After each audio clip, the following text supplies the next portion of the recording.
Hey everybody. I'm just going to kind of wait a second and make sure this is actually working. I am back home, so I'm so excited to be able to just have a few minutes to come and talk to you guys about some things that have been going on. Just want to say hello and welcome. If you're just now joining in, I'm so glad that you're here. I want to kind of start talking about what I did this past weekend, and I'm going to try my best to get on and just share little bits and pieces as they come up in my mind of like what I want to kind of unpack with you guys. But y'all are my people that understand kind of the journey of trauma and the journey of overcoming trauma, and that there's so many different variables about that is unique and individual and personal. So I just really want to spend some time sharing about this healing intensive that I went to this past weekend. I just got back yesterday, so it really wasn't even the weekend. So I first heard about Monarch through a book that I was reading. My husband and I have both been involved in some different ministry trainings where it's like an inner healing ministry where you spend some time sharing with the person that has come to you for the ministry and help them kind of unpack what has gone on in their life that may have disconnected them from Jesus. So this past weekend, or I keep saying weekend, but I don't even realize it's Thursday. It feels like it's totally not Thursday to me. I went to Monarch, which is in Abilene, Texas. I first heard about it through this book, Heart Made Whole. I don't know, that may be backwards on your screen, but Heart Made Whole by Krista Black Gifford. And she wrote this book after she had started experiencing inner healing ministry for herself, but she lost her baby, and it was really very traumatic. But what happened was one traumatic event kind of landed on top of a lifetime of a lot of traumatic events. And so after losing Lily, this was a book that really resonated with me because, first of all, I already had the background and understanding of inner healing and some of the variables and things that can go with that, and that ministry with Jesus and Father God and the Holy Spirit. But this was kind of a different approach to understanding your heart and how your heart kind of works together, and how it can get dysfunctional at times and not work together.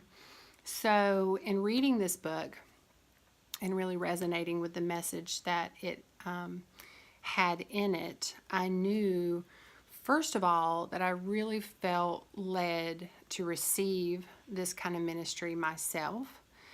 But then I also feel very led to learn how to minister in this way to other people.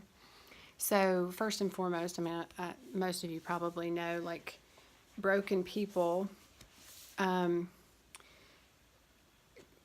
able and have the authority to minister to other broken people.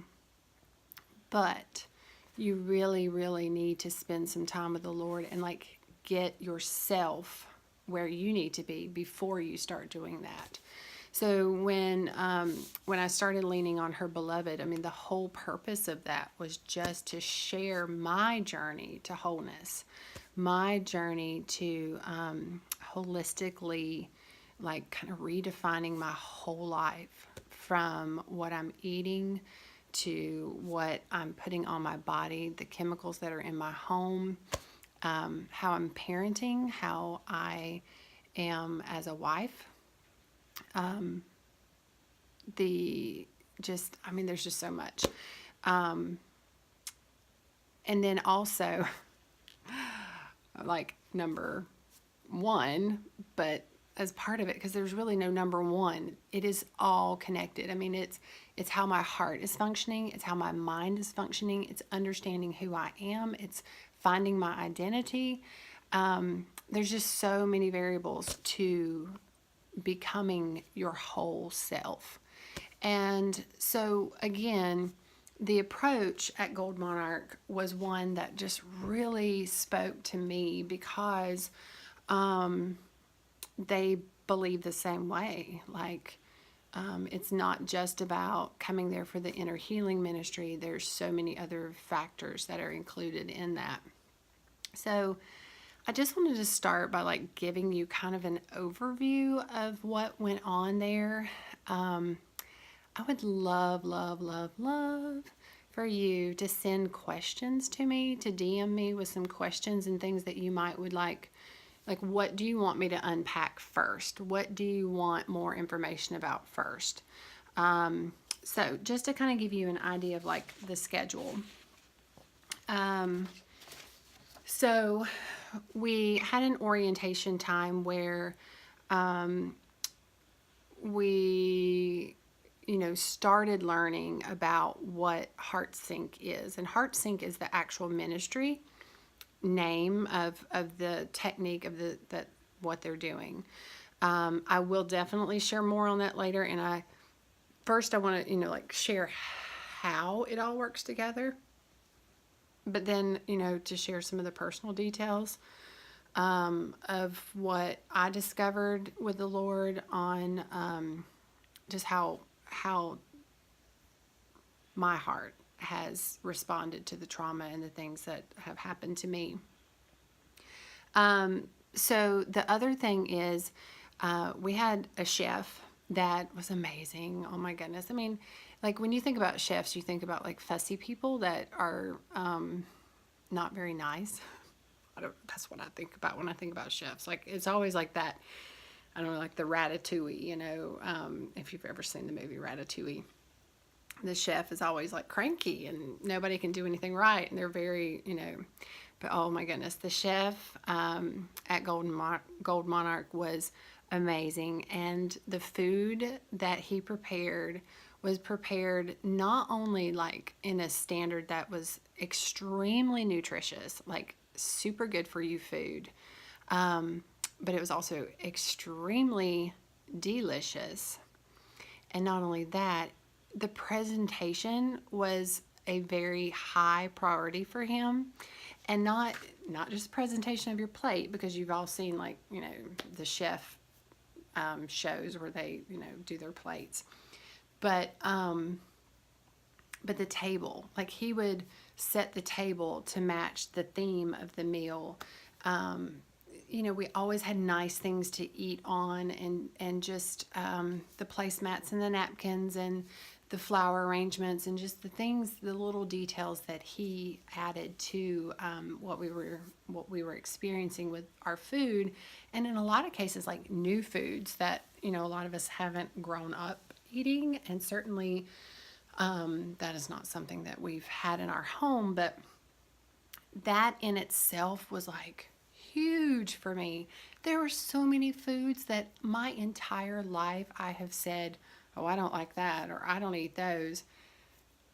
I went into this with like this open heart and open mind, and the food was amazing.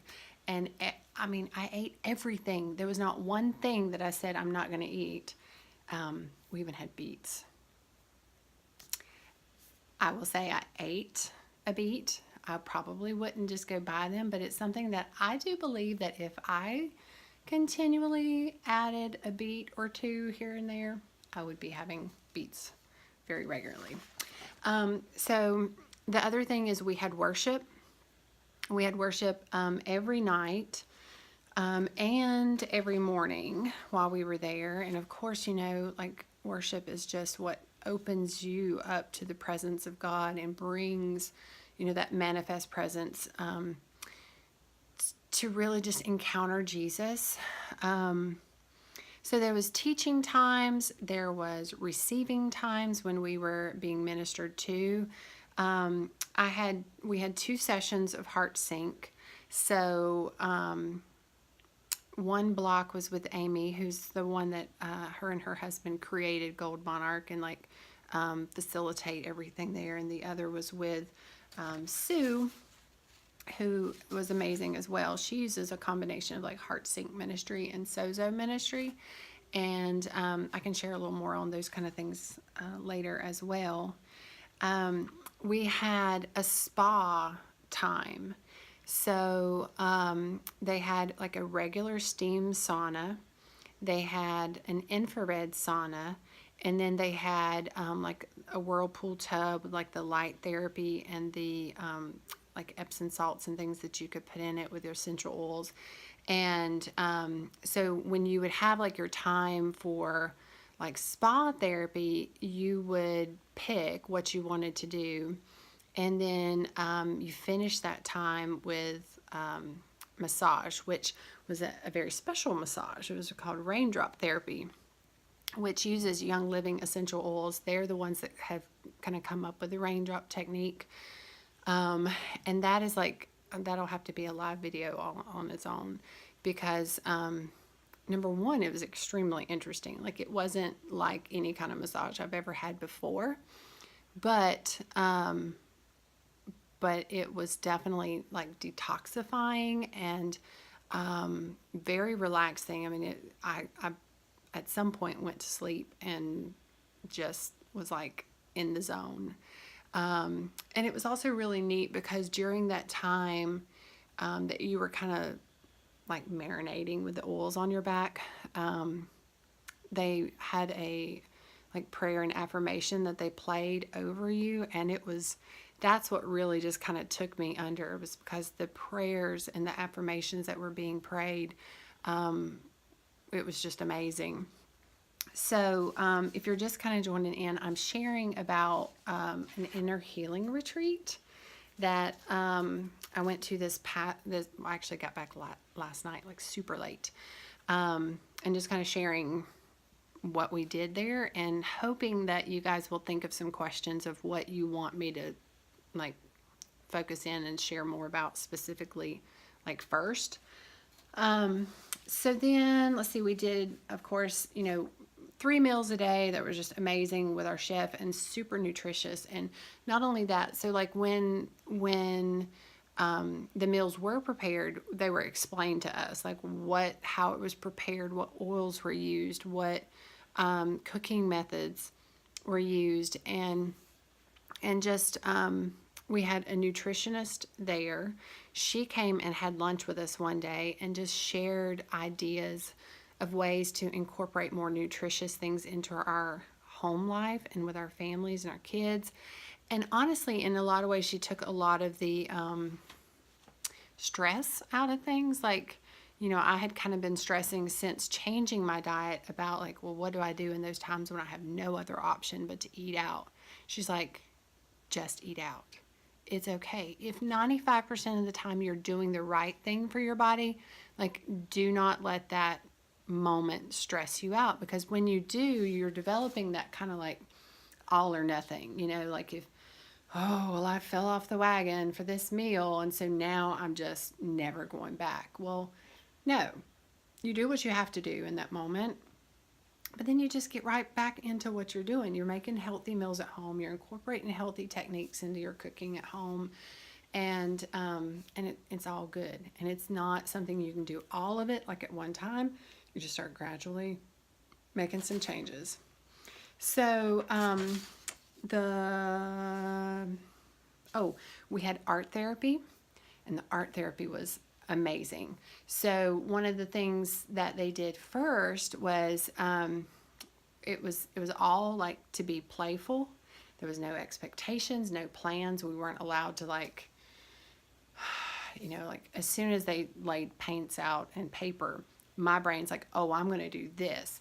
Well, then once the instructions started coming, it's like, man, I can't do what I was planning to do. So, we had to quickly choose colors. It was only a certain number of colors. And then we had materials to use to we had to use our hands. So like get your hands in the paint and do what you're doing. But then also you could use like beads and different things like to make textures and patterns in your painting. But the idea was like just not to overthink it. While we were painting, there was a drummer there, like imagine like bongo drumming, not like drumming. And one of the things they found is that rhythm of the drum kind of bypasses areas of your brain and your heart that want to like close you up and keep you from being creative.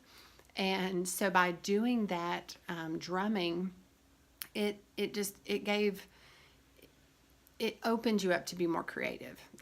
I can kind of dig into that more in another live or post for you guys. But so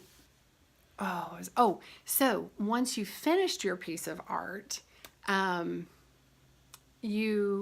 they went around the room and like held up your stuff.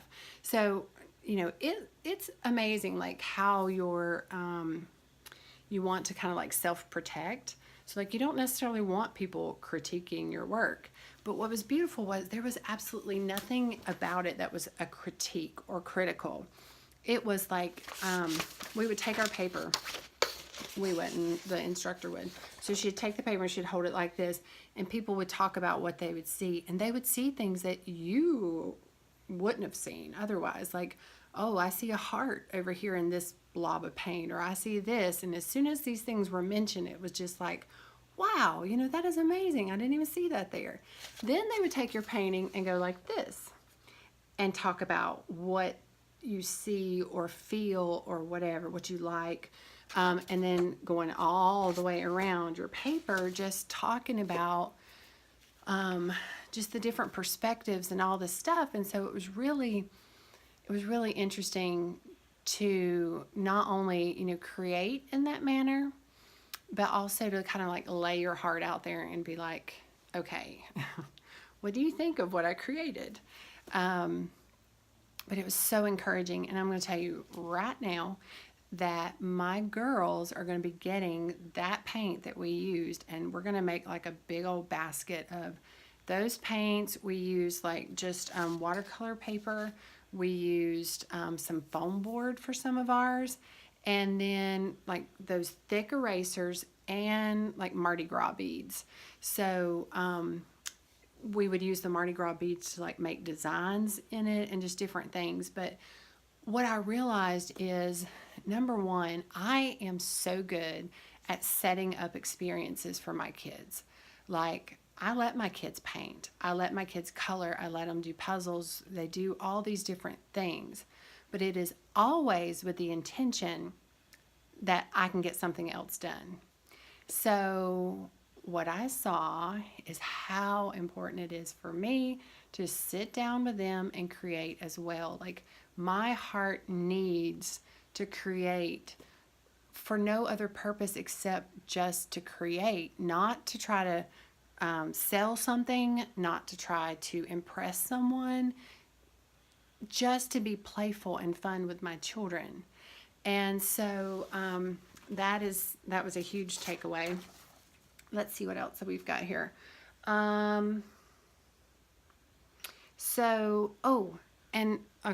So this is crazy.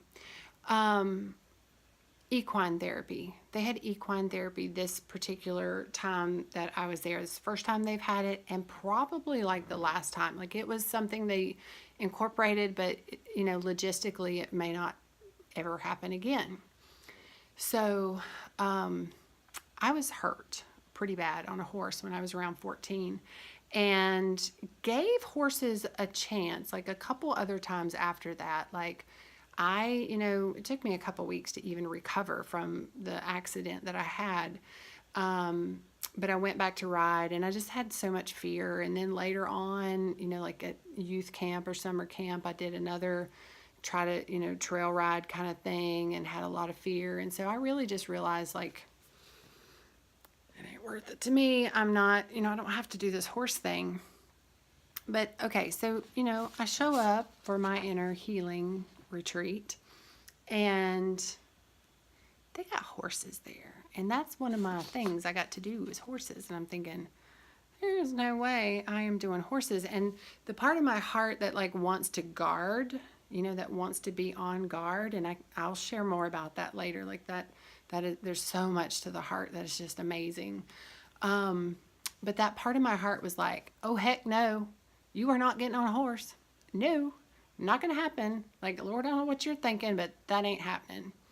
So I mentioned it. I was like, okay, I had an accident with a horse and got hurt pretty bad, and it took me a while to recover. And honestly, I wonder sometimes if I did ever recover from the like brain injury that I had. There's some things that I've wondered if is residual kind of stuff. But I said, like I'm thinking I just don't really want to do it.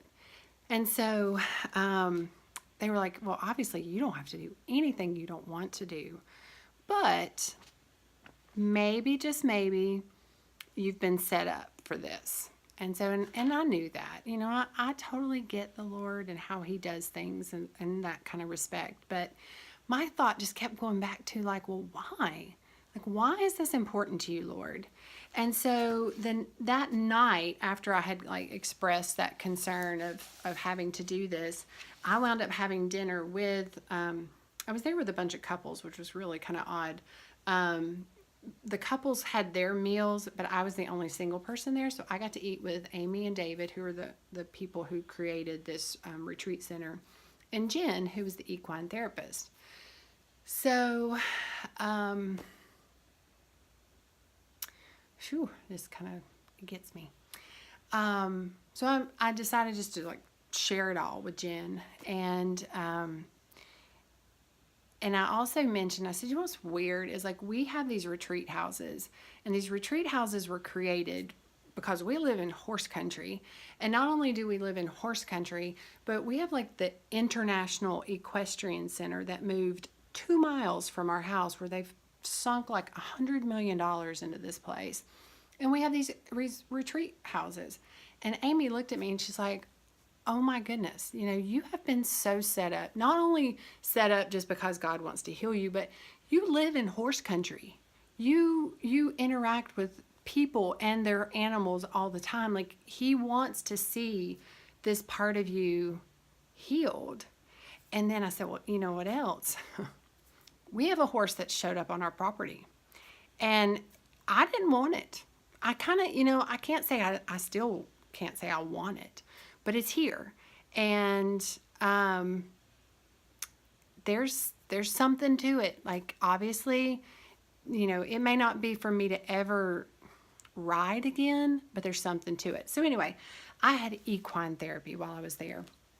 And one of the big things I learned is that a horse's brain and heart stuff is very similar to ours, and they can experience trauma.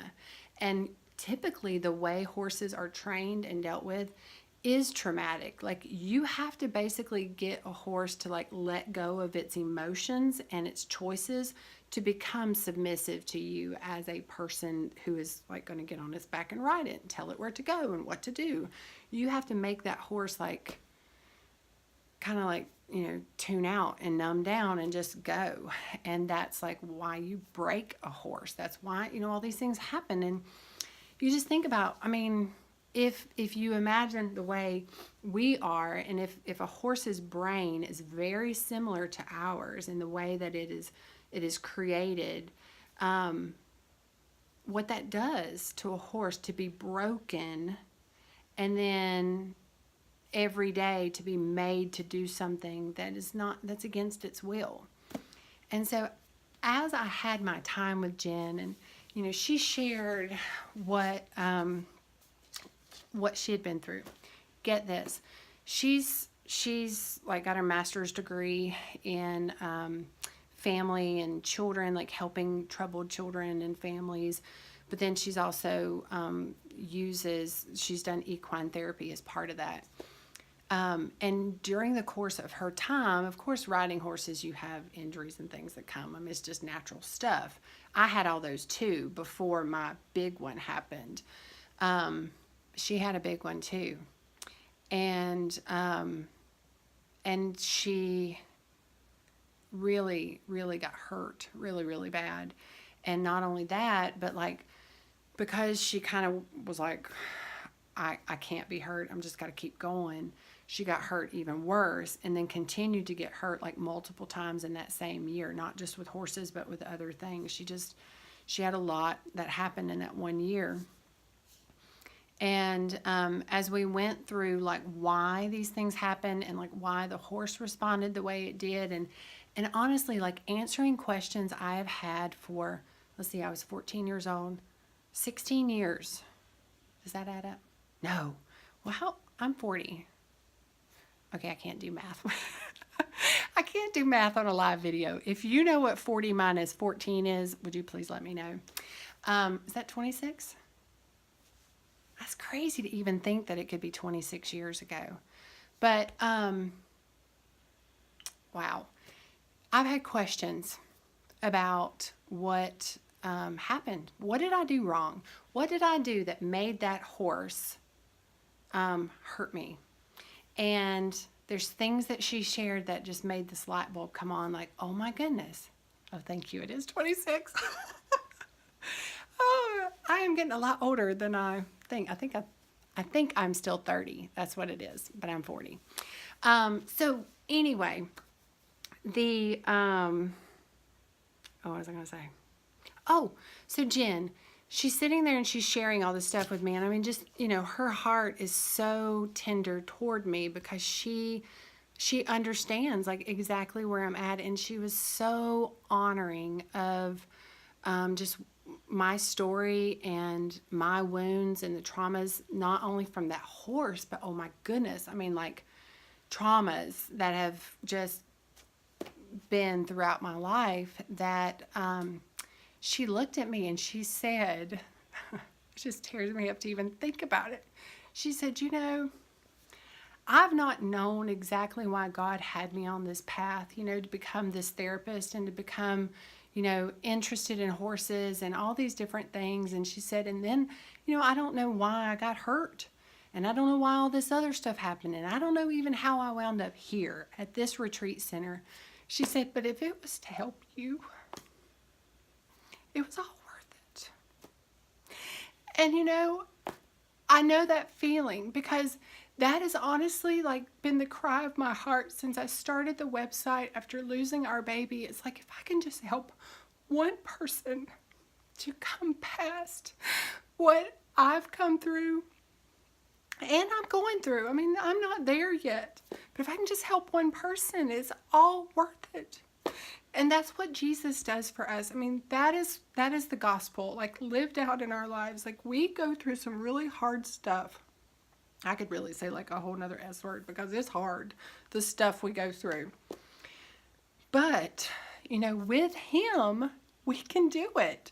And we can move past things and we can heal from things. And once we do, then we can help other people. We can pull other people along and say, look, there is a brighter day coming. There's wholeness coming. There's something more coming.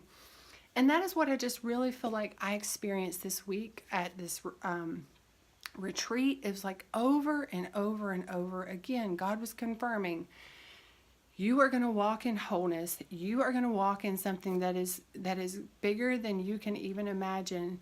And not only that, there are a whole lot of other people who are coming too.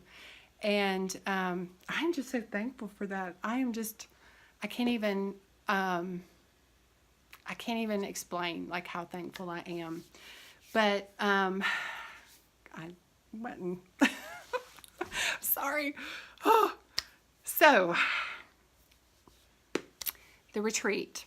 I mean, again, it was like the whole thing from working on our heart, working on the traumas of our heart, working on where was Jesus and all that, and like allowing him to minister to us, worship, just getting good teaching, good solid teaching. We had someone come and spend a whole lunchtime talking to us about essential oils, explaining what the raindrop technique and the therapy that we had with raindrop was, and like what the purpose of that was for our bodies, and how we can use essential oils to help heal our bodies in such a natural and amazing way. The nutrition, really digging into like our personal nutrition needs and where we can improve, and again having meals prepared for us that were so delicious, so beautifully prepared, and then healthy. Who can imagine, like, you could have all those things in one package: healthy, beautiful, and delicious. So I'm inspired to like do some really different things for my family. I've got, let's see, what are we having tonight? We're having chicken Savoy, which is kind of like a baked chicken, but with like balsamic and some different things. Some roasted vegetables. Let's see. Oh, my nose is wanting to run because I've been teary-eyed. Roasted vegetables. We're doing some grilled, like whole split grain bread. Coconut brown rice. So that's a first. I've never cooked brown rice and have no idea how it's going to turn out. But I'm going to also make some mac and cheese for the kids. And we'll see. They may not eat any of that other stuff. But my heart and my hope is that each time I put things on the table that they don't think they'll eat, that maybe a little bit of what happened to Mama will rub off on them, and like they'll just be willing to embrace it and try it and let go of what they think they like. So, I've been on here a while. I am feeling I'm excited and I'm emotional and everything else. So if you would, if you've just joined, like, go back and like watch this if you've got time, because I would love to know like what you guys might specifically want to know more about. And that will kind of help guide me into what to start sharing first, because I feel like I've got so much stuff that we did and we learned, and things I still will be, I'm sure, like digesting and processing and all that. So just let me know what I can help you with and what you have questions about, and I'll be working on some posts for that. But I just love you guys. I'm so thankful for those that have joined in and cried with me and understand, because this is a journey that we can't do alone. And I need you guys, and I hope in some small way, like, I can provide something to help you. And I'm just so grateful. So you guys have a great day. And let me see if I can turn this off. Maybe.